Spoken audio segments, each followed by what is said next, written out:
크리스 오야킬롬의 당신의 인생을 재창조하라. 제1장 당신의 인생을 재창조하라. 당신의 인생을 재창조하라. 당신의 인생을 재창조한다는 것은 당신의 삶 속의 환경을 바꾸는 것을 의미합니다. 당신의 주변 상황을 보고 그 상황을 당신 자신에게 맞게 바꾸는 것입니다. 스스로를 특정한 삶의 단계에서 다른 단계로 움직이는 것입니다. 사도행전 1장 8절에서 예수님께서 말씀하셨습니다. 그러나 성령께서 너희에게 임하시면 너희가 능력을 받으리니 그러면 예루살렘과 온 유대와 사마리아와 땅끝까지 이르러 내게 증인이 되리라. 아멘. 신약에서 능력이라고 번역된 헬라어 단어는 두 가지가 있습니다. 첫 번째는 엑소시아로 이는 위임된 능력을 뜻합니다. 이 위임된 능력은 권세, 즉 다른 사람을 대신해서 행동할 수 있는 권리입니다. 이 단어가 마태복음 9장 8절에서는 권세라고 번역되어 있습니다. 무리가 이를 보고 놀라며 그러한 권세를 사람들에게 주신 하나님께 영광을 돌리더라. 아멘. 마태복음 28장 18절에서도 이 단어를 찾을 수 있습니다. 그 후에 예수께서 그들에게 오셔서 일러 말씀하시기를 하늘과 땅에 있는 모든 권세를 나에게 주셨도다. 아멘. 능력이라고 번역된 또 다른 헬라어 단어는 두나미스로 이는 잠재된 능력을 나타냅니다. 이 능력은 스스로 재생산할 수 있고 발전기라는 영어 단어가 여기에서 나왔습니다. 발전기는 역학 에너지를 전력으로 변환시키고 이 과정은 반복됩니다. 예수님께서 이 단어를 사용하신 본질적 의미와 그 문맥을 볼 때 이 능력은 변화를 일으키는 능동적인 능력이라는 의미로 사용되었습니다. 이 헬라어는 누가복음 24장 49절에서도 능력이라고 번역되었습니다. 그러나 높은 곳으로부터 능력, 즉 변화를 일으키는 능동적인 능력을 입을 때까지 예루살렘 도성에서 기다리라고 하시니라. 아멘.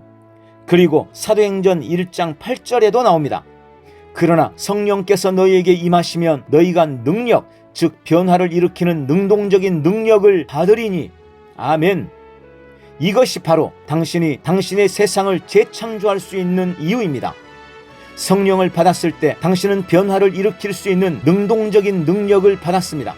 성령님은 두나미스가 아니시지만 두나미스, 즉 변화를 일으킬 수 있는 능동적인 능력을 주십니다. 만약에 당신의 세상이나 당신이 접촉하는 모든 분야가 당신을 만족시키지 않는다면 또는 당신의 주변 환경이 마음에 들지 않는다면 당신은 그것을 바꿀 수 있습니다. 실제로 당신 외에는 아무도 그것을 바꿀 수 없습니다. 오늘날 세상 대부분에서 많은 사람들이 성경과 그 안에 있는 번영, 치유, 성령과 같은 여러 주제들에 대해서 알고는 있지만 그들의 일상생활에서 그 지식을 적용하지 못하는 것이 문제입니다. 그렇기 때문에 번영에 관한 모든 성경 구절을 알고 있는 사람이 정작 주머니에는 한 푼도 없는 것을 볼 수 있는 것입니다. 당신이 거듭났다면 그런 경우가 있어서는 안 됩니다. 왜냐하면 하나님께서 당신을 그분의 신성한 본성에 참여하는 자로 만드셨기 때문입니다. 하나님께서는 당신이 그분이 예정하신 삶을 살 수 있도록 당신이 이 세상에 살면서 필요한 모든 특성과 잠재력을 당신 안에 넣어주셨습니다. 성령님께서는 더 이상 천국에 계시지 않습니다. 오순절날에 그분은 이 땅으로 보내심 받았습니다. 요한복음 16장 7절에 예수님께서 말씀하셨습니다. 내가 가는 것이 너희에게는 유익하니라. 만일 내가 가지 아니하면 위로자가 너희에게 오지 아니하시리라. 그러나 내가 떠나가면 내가 그분을 너희에게 보낼 것이라. 아멘. 어떤 사람들은 성령님께서 아직도 천국에 계시거나 천국으로 돌아가셨다고 생각합니다. 그러나 사도행전 2장 1절부터 4절은 다르게 말하고 있습니다. 그 후 오순절날이 되자 그들이 다 하나가 되어 한 장소에 모였는데 갑자기 하늘에서 거친 강풍 같은 소리가 나더니 그들이 앉아있는 온 집을 가득 채우더라. 거기에 불같은 모양으로 갈라진 혀들이 나타나 그들 각 사람 위에 머물더니 그들 모두가 성령으로 충만하여 성령께서 그들에게 발설하게 하신 대로 다른 방언들로 말하기 시작하더라. 아멘. 성령님께서는 오순절날에 오셨습니다. 우리가 이 땅에 머무는 동안에는 절대로 천국으로 돌아가시지 않으십니다. 예수님께서 요한복음 14장 16절에서 하신 말씀 때문입니다. 또 내가 아버지께 기도하겠고 그분께서 다른 위로자를 너희에게 주시리니 그가 너희와 함께 영원히 거하시리라. 아멘. 그리고 예수님께서는 26절에서 이 위로자가 누구신지 설명하셨습니다.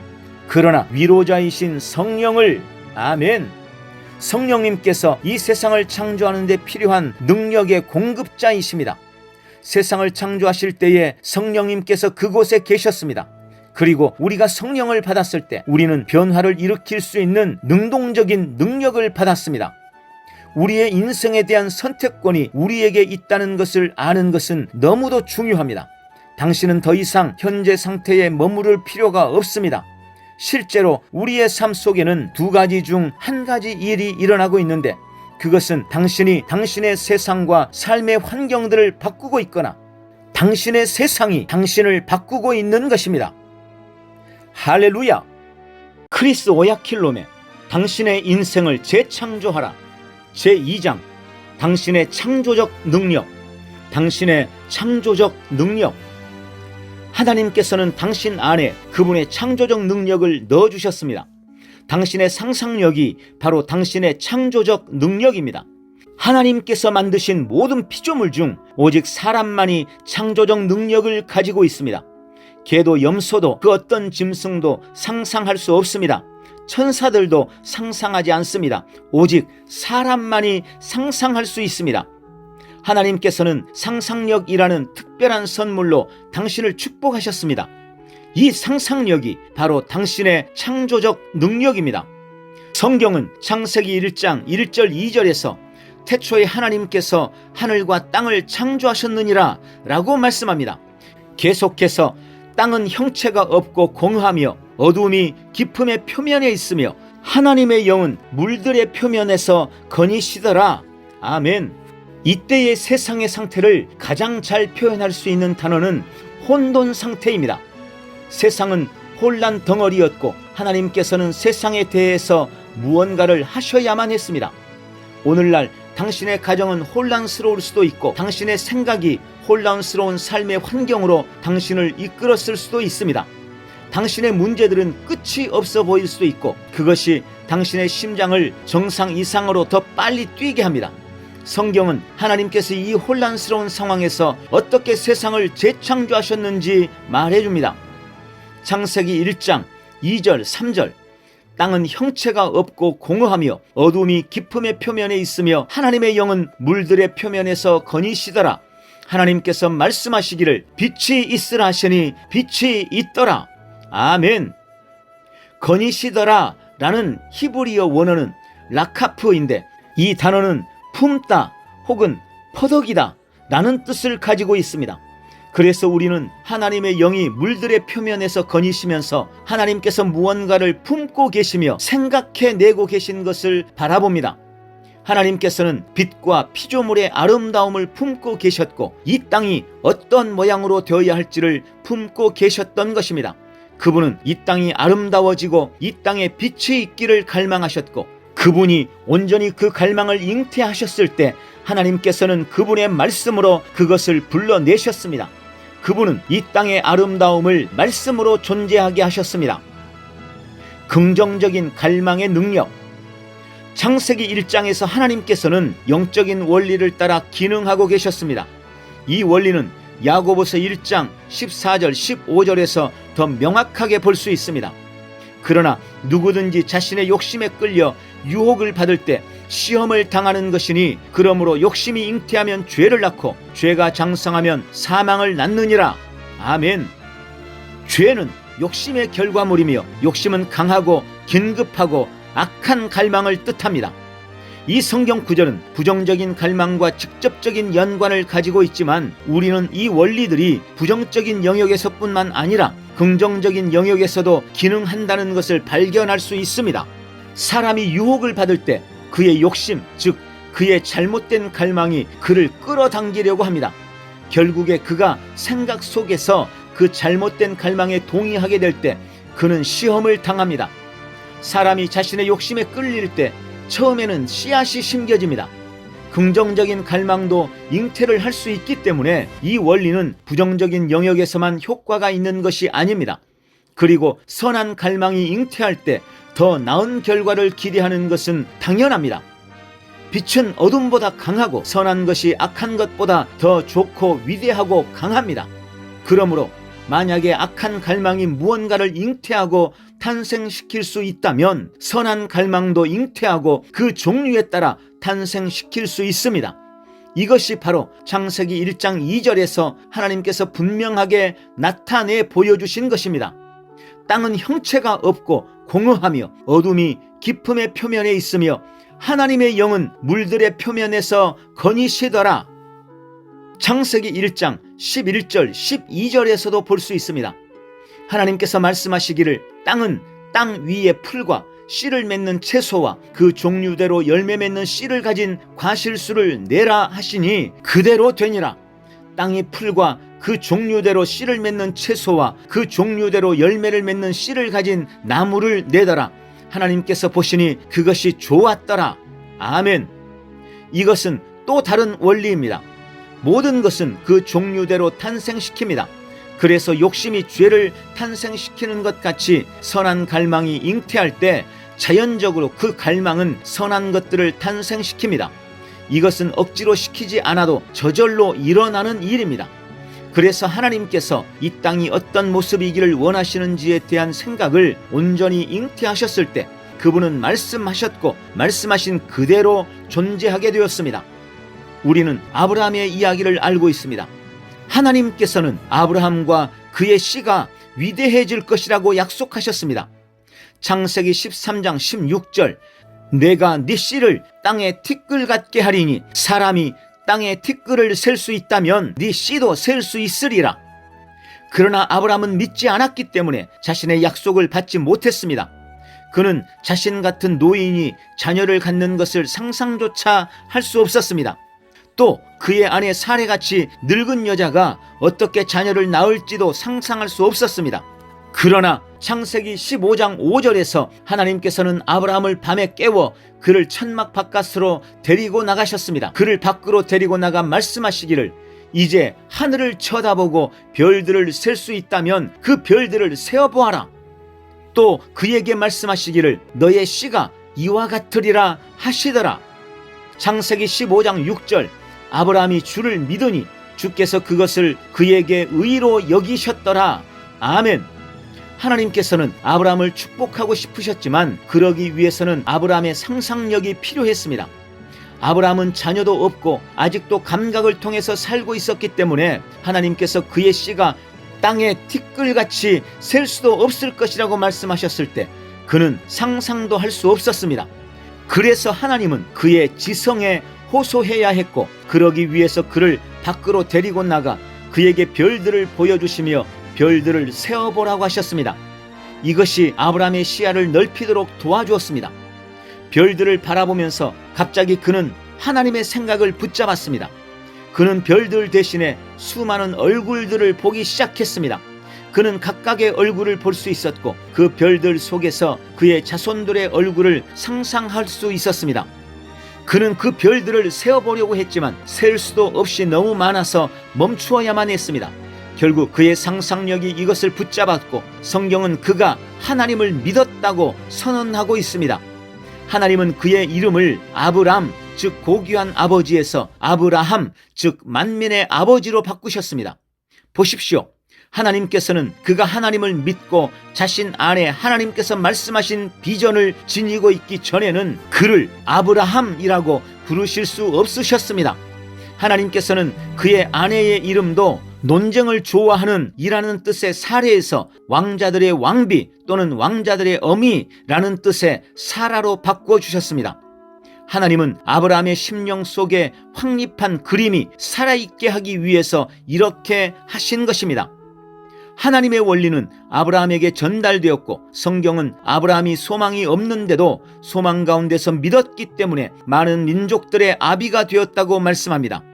로마서 4장 18절 그가 소망이 없는데도 소망 가운데서 믿었으니 네 씨가 그같이 되리라 말씀하신 대로 많은 민족들의 아비가 되게 하려 하심이라. 아멘. 혈루증 앓은 여인.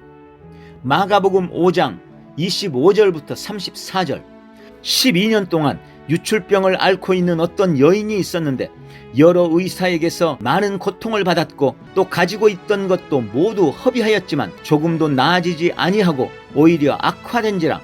그 여인이 예수에 관하여 듣고 무리 속에 들어와 뒤에서 주의 옷을 만졌으니 이는 여인이 말하기를 만일 내가 그분의 옷만 만져도 낫게 되리라 고함이라. 그러자 즉시 피의 유출이 마르고 자기가 그 병고에서 나은 것을 몸으로 느끼더라.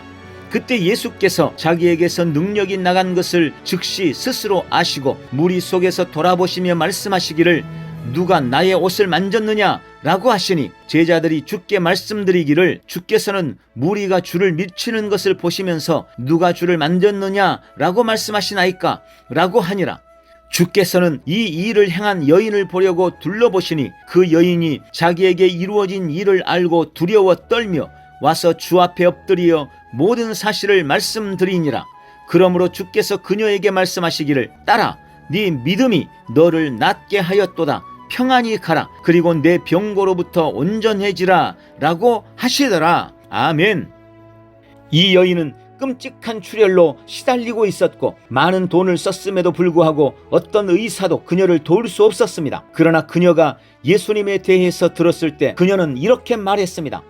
만약에 내가 그분의 옷자락만 만질 수 있다면 나는 온전해질 거야. 그녀는 치유되기를 갈망하면서 자신이 온전해지는 그림을 머릿속에 그렸습니다. 이 갈망은 그녀 안에서 태어나 계속해서 자라났습니다. 그녀의 상상력으로 그녀는 머릿속에 자신에 관한 새로운 그림을 창조하였습니다. 그날 많은 사람들이 예수님을 밀고 있었고 그 사람들은 아픈 사람들이었을 가능성이 큽니다. 그러나 오직 이 여인의 치유만이 성경에 기록되어 있습니다. 왜 그럴까요? 왜냐하면 그들은 그녀와 똑같은 갈망을 가지고 있지 않았기 때문입니다. 그녀는 자신의 갈망을 정의하였습니다. 하나님의 말씀은 매번 효력이 있습니다. 하나님께서는 당신이 그분이 의도하신 삶을 살 수 있도록 이 세상에서 필요한 모든 특성을 당신 안에 넣어주셨기 때문에 당신은 당신의 인생을 재창조할 수 있습니다. 그러나 그것은 당신이 무엇을 원하느냐에 달려 있습니다. 당신의 갈망이 이것을 좌우하는 것입니다. 당신이 원하는 것은 무엇입니까? 당신의 세상이 어떤 모습이기를 원하십니까? 당신의 가정이 어떻게 되기를 원하십니까? 그 그림을 당신의 머릿속에 그리고 그것을 품기 시작하십시오. 그 그림으로 당신의 생각을 가득 채우고 당신에 관한 하나님의 말씀을 선포하여 당신의 상상력에 생기를 줌으로써 성령님께서 당신을 도우실 수 있도록 허락하십시오. 그러면 곧 천지창조 때처럼 당신은 당신의 말로 그것들이 존재하도록 불러내게 될 것입니다. 하나님께서 세상을 창조하셨을 때 그것은 하나님의 갈망과 상상력이 일한 결과였고 하나님께서 그 일을 마치셨을 때 그분이 보시기에 좋았다고 말씀하셨습니다. 구체적인 갈망을 가지십시오. 당신이 무엇을 원하는지에 대한 명백한 그림을 당신의 머릿속에 가지고 계십시오.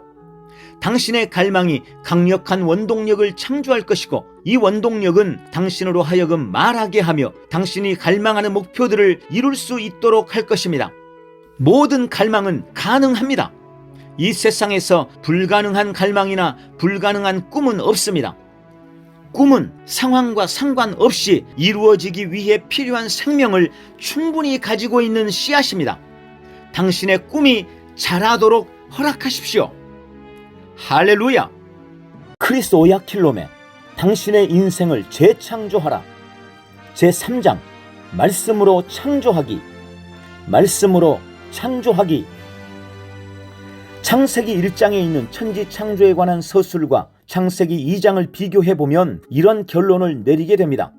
하나님께서 천지를 자신의 말로 존재하도록 하신 후에 그것을 만들고 모양을 잡으셨습니다. 하나님께서 아브라함에게 말씀하시고 아브라함이 하나님을 믿었을 때 아브라함은 자신을 만민의 아버지 아브라함이라고 부르기 시작하였고 자기 아내를 왕자들의 어머니 사라라고 부르기 시작했습니다. 자녀가 한 명도 없었음에도 불구하고 말입니다. 그들의 이웃들과 그의 집안에서 일하던 일꾼들의 얼굴 표정을 상상해 볼 수 있습니다. 저는 그들이 이렇게 말하는 것을 상상할 수 있습니다. 나이든 부부가 이제 정신이 나갔어.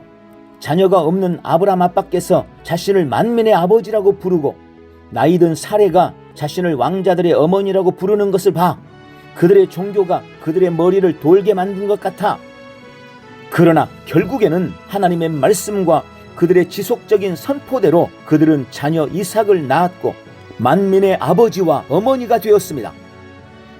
구름이 비록 가득 차게 되면, 갈망이 잉태되면 탄생시킵니다. 이것은 억지로 일어나게 할 필요 없이 자연적으로 일어나는 것입니다. 전도서 11장 3절, 구름에 비가 가득하면 땅 위에다 비를 쏟을 것이요. 아멘. 물은 지상의 표면에서 증발하여 수증기를 만들고 이것이 농축되어 결국에는 다시 비가 되어 돌아옵니다. 아무도 하늘로 올라가서 구름이 비를 내리도록 억지로 노력할 필요가 없습니다. 구름이 가득 차게 되면 비는 자연적으로 내립니다. 창세기 2장 4절부터 6절, 9절에서 우리는 읽어볼 수 있습니다. 하늘들과 땅이 창조되었을 때 그것들의 내력이 이러하니라.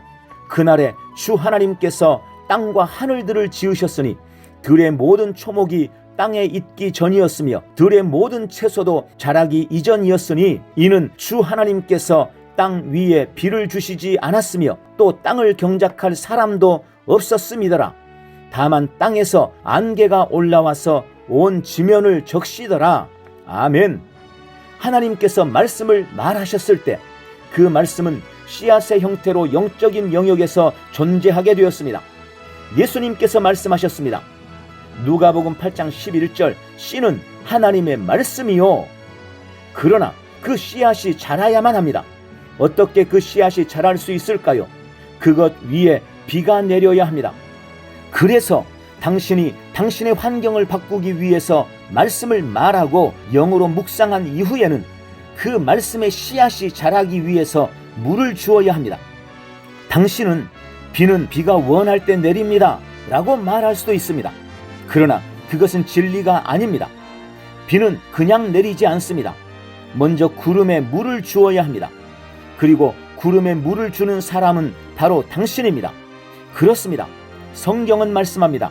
구름에 비가 가득하면 땅 위에다 비를 쏟을 것이요. 그러나 당신의 구름에 물을 주는 것은 당신의 책임입니다. 이사야 55장 10절 11절 말씀, 비와 눈이 하늘에서 내려 그곳으로 다시 돌아가지 않고 땅을 적셔서 싹을 내어 뿌리는 자에게 씨를 주고 먹는 자에게 양식을 줌과 같이 내 입에서 나가는 내 말도 그러하나니 그것은 내게 헛되이 돌아오지 아니하고 내가 기뻐하는 것을 이루며 내가 보낸 곳에서 번성할 것이니라. 아멘. 당신은 하나님의 말씀으로 당신의 구름에 물을 줍니다.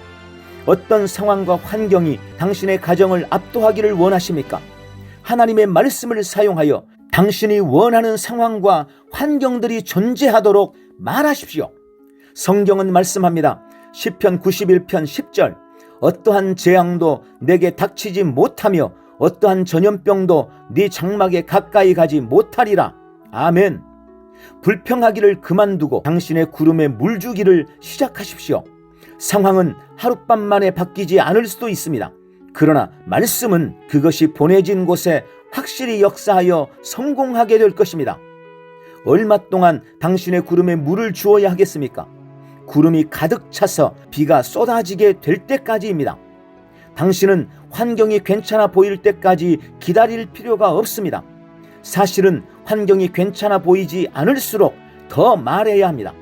전도서 11장 4절 6절, 바람을 관측하는 사람은 파종하지 않을 것이요 구름을 바라보는 사람은 거두지 아니할 것이라. 너는 아침에 씨를 뿌리고 저녁에 네 손을 거두지 말라.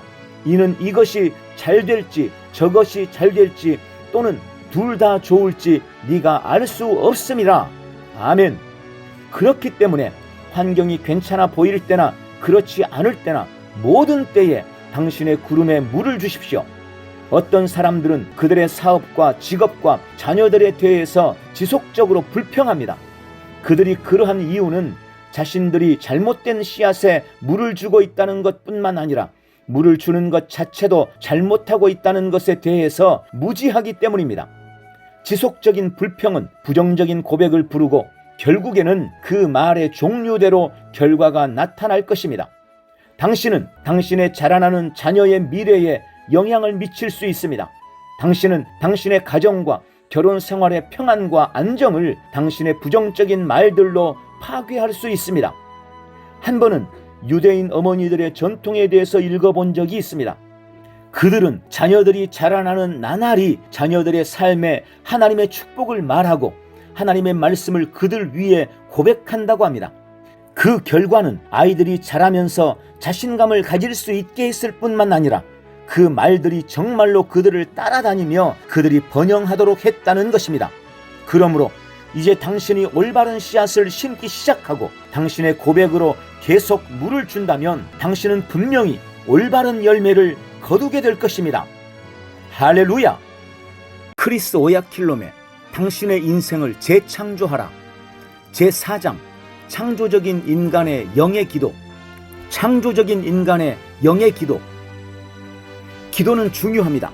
기도는 교제 측면에서 하나님과의 교통에 기여할 뿐만 아니라 당신의 삶 속의 여러 분야에도 영향을 미칩니다. 기도는 사람의 미래의 모양을 빚습니다. 어떤 사람의 삶 속에 어떤 일이 일어나거나 일어나지 않도록 정하는 것이 기도입니다. 그렇기 때문에 효과적이고 결과를 낳는 기도를 하는 법을 배우는 것은 매우 중요합니다. 이 일이 어떻게 이루어질 수 있는지 더 분명히 이해하기 위해서 창세기를 다시 보겠습니다. 천지 창조에 관한 하나님의 서술입니다. 창세기 1장 1절 2절 태초에 하나님께서 하늘과 땅을 창조하셨느니라. 땅은 형체가 없고 공허하며 어둠이 깊음의 표면에 있으며 하나님의 영은 물들의 표면에서 거니시더라. 확대 번역 성경은 이렇게 말합니다. 태초에 하나님께서 하늘과 땅을 준비하셨다. 형체를 만드셨다. 형성하셨다. 창조하셨다. 하나님의 영이 물 위의 표면에 거니셨다. 품으셨다. 움직이셨다. 아멘. 창조하다, 움직이다, 만들다 라는 단어들은 별개의 뜻을 가지고 있으며 이 성경 구절에 대한 이해에 영향을 미칩니다. 움직이다 라는 단어는 히브리어 라카프에서 유래되었고 품다, 퍼덕이다 라는 뜻을 가지고 있습니다. 그러나 이 단어는 그 외에도 편안하게 쉬게 한다 라는 특정한 뜻을 가지고 있습니다. 그러므로 성경에서 하나님의 영이 물의 표면 위에 움직이셨다고 말할 때 움직이다 라는 단어와 가장 적합한 동의어는 품다입니다. 품는다는 것은 무언가 위에 앉아 아래서 깨어날 수 있게 하다 또는 존재하도록 불러내다 라는 의미입니다. 만약에 하나님께서 지구 위에 앉아 계셨다면 이는 하나님께서 이 세상을 품고 계셨다는 것이고 하나님께서 품고 계셨다면 하나님께서 편안하게 쉬고 계셨다는 것을 의미합니다. 움직였다는 편안하게 쉰다는 뜻을 가지고 있으므로 이것은 하나님의 영이 무언가를 존재하도록 불러일으키기 위해 어떤 계획을 품고 계셨음을 암시해 줍니다. 그때의 어둠이 온 세상을 덮고 있었고 세상은 혼란 덩어리였습니다. 이사야서 24장 1절 보라 주께서 땅을 공허하게 하시고 황폐케 하시며 뒤집어 엎으시고 그 거민들을 멀리 흩으시니. 예레미야 4장 23절부터 26절의 말씀이 지상의 상황을 확증해 줍니다. 내가 땅을 보았더니 보라 형체가 없고 공허하며 하늘들에는 빛도 없더라. 내가 산들을 보았더니 보라 그것들은 떨고 모든 작은 산들도 가볍게 진동하더라. 내가 보았더니 보라 사람도 없고 하늘들의 모든 새들도 날아갔더라. 내가 보았더니 보라 비옥한 곳이 광야가 되었으며 거기에 있는 모든 성읍들이 주의 면전에서 그의 맹렬한 진노로 무너져 내렸도다. 그러나 하나님은 확고하셨습니다. 그분은 무언가를 생각하고 계셨고 그것에 대해서 확고하셨습니다. 하나님의 생각은 그분이 원하는 것에 고정되어 있었습니다. 세상이 혼란스러웠음에도 불구하고 하나님께서는 두 생각을 품지 않으시고 흔들리지도 않으셨습니다. 하나님의 영이 변화를 일으키기 위해 이 땅을 품기 시작했습니다. 창세기 1장 21절 25절 하나님께서 큰 고래들과 물들에서 풍성하게 나온 움직이는 모든 생물을 그 종류대로, 날개 있는 모든 새들을 그 종류대로 창조하시니라. 하나님께서 보시니 그것이 좋았더라. 하나님께서 땅의 짐승을 그 종류대로, 가축을 그 종류대로, 땅 위를 기어다니는 모든 것을 그 종류대로 만드시니라. 여기에 창조하였다와 만들었다라는 비슷한 단어들이 사용되지만 각 단어는 별개의 뜻을 가지고 있습니다. 창조하다는 바라라는 히브리어 단어에서 유래되었고 그 뜻은 존재하도록 불러내다입니다. 다시 말하면 하나님께서 창조하신 모든 것들이 그 이전에는 존재하지 않았다는 것입니다. 하나님께서 그 모든 것이 존재하도록 불러내신 것입니다. 반면에 만들었다라는 단어는 아사라는 히브리어에서 유래되었고 그 뜻은 이미 존재하던 물질로 무엇을 만들었다는 것입니다. 하나님께서 사용하실 수 있었던 물질 두 가지는 물과 흙이었습니다. 하나님께서 만드신 모든 것은 물과 흙으로부터 난 것이었습니다. 창세기 1장 26절 하나님께서 말씀하시기를 우리의 형상대로 우리의 모습을 따라 사람을 만들자. 여기서 만들다라는 단어는 무언가를 빚다, 모양을 잡다, 이미 존재하던 물질로 만든다는 뜻입니다. 사람을 만들도록 제안하신 분은 하나님이셨습니다. 그래서 27절에 성경은 말씀합니다. 그리하여 하나님께서 자신의 형상대로 사람을 창조하셨으니 곧 하나님의 형상대로 그를 창조하셨으며 그들을 남자와 여자로 창조하셨느니라. 아멘. 창세기 2장 7절에서 우리는 하나님께서 땅의 흙으로 사람을 만드셨다는 것을 볼 수 있습니다. 하나님께서는 사람을 흙으로 창조하신 것이 아닙니다. 하나님께서는 사람의 존재를 흙으로 불러내신 것이 아닙니다. 하나님께서는 사람을 그의 형상대로 창조하셨습니다. 즉 그분은 먼저 사람을 존재하도록 불러내신 이후에 흙으로 만드신 것입니다. 그러므로 하나님께서는 창세기 2장 3절에서 말하는 대로 그분이 창조하시고 만드신 모든 일로부터 쉬실 수 있었습니다. 창세기 1장 11절 하나님께서 말씀하시기를 땅은 땅 위에 풀과 씨를 맺는 채소와 그 종류대로 열매를 맺는 씨를 가진 과실수를 내라 하시니 그대로 되니라. 이 성경 구절을 보면 당신은 하나님께서 단지 땅에게 내라고 말씀하시자 땅의 식물들을 냈다고 생각할 수 있습니다. 그러나 하나님께서는 말씀하시기 전에 깊이 부화하고 계셨고 그것들을 품고 계셨으며 묵상하고 계셨습니다. 묵상하시고 난 이후에야 말씀하셨고 말씀하신 대로 이루어졌습니다. 하나님께서 말씀하셨을 때에도 식물과 나무들은 땅으로부터 그냥 솟아난 것이 아닙니다. 창세기 2장 4절 5절이 이렇게 말하기 때문입니다. 이것이 천지가 창조될 때에 하늘과 땅의 내력이니 여호와 하나님이 땅과 하늘을 만드시던 날에 여호와 하나님이 땅에 비를 내리지 아니하셨고 땅을 갈 사람도 없었으므로 들에는 초목이 아직 없었고 밭에는 채소가 나지 아니하였으며 아멘. 하나님께서는 비가 오게 하시지 않았고 식물들은 자라지 않았습니다. 비도 없고 땅을 일굴 사람도 없었기 때문에 땅에는 아무것도 나타나지 않았습니다. 그곳에 있을 수 있는 것은 씨앗뿐이었습니다. 창세기 1장 11절에 하나님께서 땅이 풀과 과실나무를 내라고 말씀하셨음에도 불구하고 위의 성경 구절은 식물들이 자라기 위해서는 비가 필요했다는 것을 확인시켜주고 있습니다. 하나님께서 있어라 라고 말씀하셨을 때 그분은 말씀하셨고 창조하셨고 존재하도록 불러내셨습니다. 성경은 히브리서 11장 3절에서 이 사실을 증언하고 있습니다. 믿음으로 우리는 세상들이 하나님의 말씀으로 만들어진 것을 깨닫나니 보이는 것들은 나타나는 것들로 된 것이 아니니라. 하나님께서는 이 땅이 어떤 모습일지를 묵상하시고 품으셨습니다. 이 과정을 거치신 후에야 하나님은 믿음의 말씀을 말하셨고 이것이 모든 피조물들을 존재하게 한 것입니다. 성경이 하나님께서 보시고 심히 좋았더라 라고 말하고 있기 때문에 이것들이 모두 실제가 되었다는 것을 알 수 있습니다. 하나님께서 모든 것을 창조하고 계셨을 때 그것을 물질적으로 만질 수는 없었지만 하나님께서는 그것들을 말씀으로 창조하셨습니다. 하나님께서는 그분이 가지고 있던 재료들에게 말씀하셨습니다. 당신이 가지고 있는 재료들은 무엇입니까? 당신은 무엇을 가지고 있습니까? 당신에게 아무것도 없다고 말하지 마십시오. 당신은 당신이 무엇을 가지고 있는지 보지 못하고 있을지도 모릅니다. 하나님께서 모세에게 불타는 덤불에서 말씀하셨을 때 너의 손안에 무엇을 가지고 있느냐? 라고 물으셨습니다. 모세는 아무것도 없습니다 라고 말할 수 있었지만 그는 지팡이요 라고 대답했습니다. 조금 전만 해도 보기에는 중요하지 않던 지팡이가 모세가 기적을 행할 수 있도록 사용되었던 하나님의 지팡이가 되었습니다. 하나님께서는 물과 땅을 가지고 계셨습니다. 그분은 온 땅을 품기 시작하셨고 결국에는 그분의 믿음이 완전히 성숙해졌을 때 그분은 말씀하셨습니다.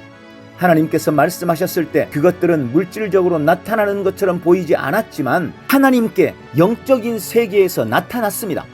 그런 후에 그분은 말씀하신 모든 것이 제자리를 잡도록 한 단계씩 일을 진행하셨습니다. 창조는 당신의 영 안에서 이루어지는 것입니다. 하나님의 말씀을 말하면 당신의 상상력은 실제로 탈바꿈합니다. 실제는 만질 수 있는 것을 의미하는 것이 아니라 진리를 의미합니다.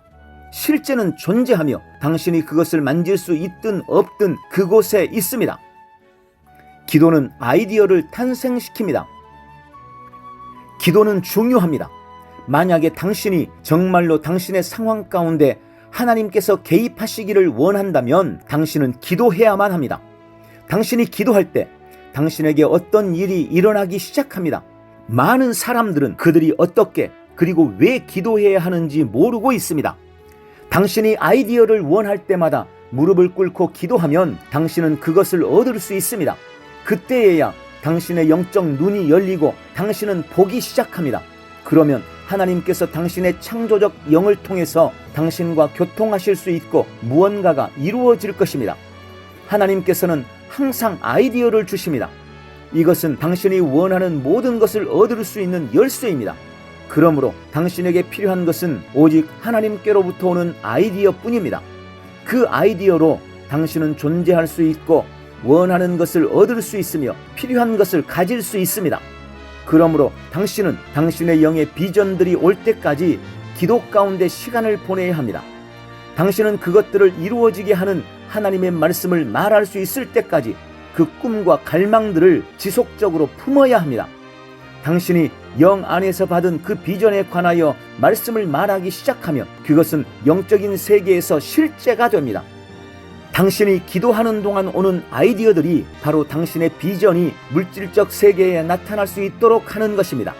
만약에 당신이 온전히 설득되어 당신에게 실제가 될 때까지 이 아이디어들을 충분히 묵상한다면 당신의 꿈들은 물질적으로 나타날 것입니다. 그러나 당신은 여기서 멈추지 않습니다. 당신은 기도하는 것과 아이디어를 잡는 것 이상으로 나아가야만 합니다. 그 아이디어는 당신의 생각을 채우고 당신의 고백에 영향을 미쳐야 합니다. 이 아이디어들은 당신 안에서 강해져야 하며 당신에게 실제가 되어야 합니다.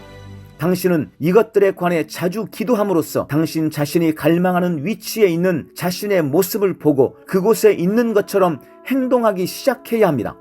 당신의 아이디어들이 물질적으로 나타나기 전에 당신은 기도 가운데 더 많은 시간을 보내야 합니다. 예수 그리스도는 기도하면서 시간을 보내셨고 그분이 산에서 내려오실 때마다 굉장한 기적들이 나타났습니다. 당신의 목표들을 성취하고 싶으십니까? 그렇다면 당신의 마음을 정하십시오. 기도를 통해 당신은 효과적으로 당신의 인생을 바꿀 수 있습니다. 당신은 당신이 원하는 것을 얻을 수 있습니다. 기도 가운데 시간을 보내십시오. 누군가가 당신에게 와서 무엇을 어떻게 해야 하는지 말해주기를 바라면서 그런 사람을 찾아 헤매지 마십시오. 당신은 하나님의 자녀이므로 기도하는 데 시간을 보낸다면 하나님께서 당신에게 어떻게 해야 하는지 말씀해 주실 것입니다. 당신이 삶 속에서 어떤 일을 겪고 있든지 기도하는 시간을 가지십시오. 당신은 무엇을 위해 기도하고 있습니까? 하나님께서 당신을 위해 무엇을 해주시기를 원하고 있습니까? 가장 먼저 생각해 보십시오. 당신의 생각을 그것에 고정시키고 무릎 꿇고 기도하십시오. 무엇이든 그냥 일어나는 것은 없습니다. 당신이 의도적인 행동을 해야 하는 것입니다. 당신의 상상력을 고정시키고 그것을 하나님께 의탁하십시오. 하나님께 당신이 무엇을 해야 할지 물으십시오. 그것에 관해서 영 안에서 기도하고 그것에 대해서 말하십시오. 영 안에서 기도함으로 당신은 자신의 영을 충전하고 당신을 하나님의 생각에 맞추도록 준비시키는 것입니다. 어떤 특정한 시간에 이 비전들은 당신에게로 올 것입니다. 당신이 기도하는 동안에 하나님께서 당신의 영에 이 비전들을 가져오시는 것이 가능해집니다. 당신이 그분께 아직 말하고 있을 때에도 그분은 말씀하시기 시작할 것입니다. 이것이 제가 저의 첫 사무실을 얻게 된 방법입니다. 저는 우리가 이루기 원하는 일들을 하기 위해서 제가 어떤 종류의 사무실을 원하는지 정했습니다. 저는 며칠 동안 이 꿈속에서 살았고 그 꿈을 말하기 시작했습니다. 이것은 저에게 너무나도 실제적이었습니다. 하루는 시내를 통과하며 운전하고 있었는데 어떤 건물에 임대라고 적혀 있는 것을 보았습니다. 저는 한번 둘러보았고 그 건물은 제 그림과 완벽하게 맞아 떨어졌습니다. 그러나 여기에 문제가 있었습니다. 저에게는 돈이 없었습니다. 저는 제가 정말로 무슨 일을 하고 있는지 알기도 전에 마치 제가 거물이라도 된 것처럼 그 건물 안으로 걸어 들어가서 중개인에게 2주 안에 돈을 지불하겠다고 말했습니다. 그러나 그때의 저에게는 돈이 없었습니다. 그러나 계약했던 기간 내에 기대하지 않았던 근원들을 통해 기적적으로 돈이 들어왔고 우리의 사무실 비용은 모두 지불되었습니다. 그러나 이 모든 것은 저의 상상력 안에서 시작되었습니다. 당신의 시간을 낭비하지 않기로 마음을 정하십시오. 인생을 흘러가는 대로 사는 사람이 되지 마십시오. 미래는 지금 여기에 있고 당신 것입니다. 당신이 일어나기 원하는 일은 무엇이든지 효력이 있을 것입니다. 당신의 심령을 그것에 고정시키고 있는 한 그 일은 일어날 것입니다. 당신의 꿈들은 반드시 이루어져야만 합니다. 당신의 입속에는 간증이 있어야 하며 당신의 입술에는 노래가 있어야 합니다. 왜냐하면 하나님께서는 당신이 원했던 그 일을 이미 이루셨기 때문입니다. 할렐루야!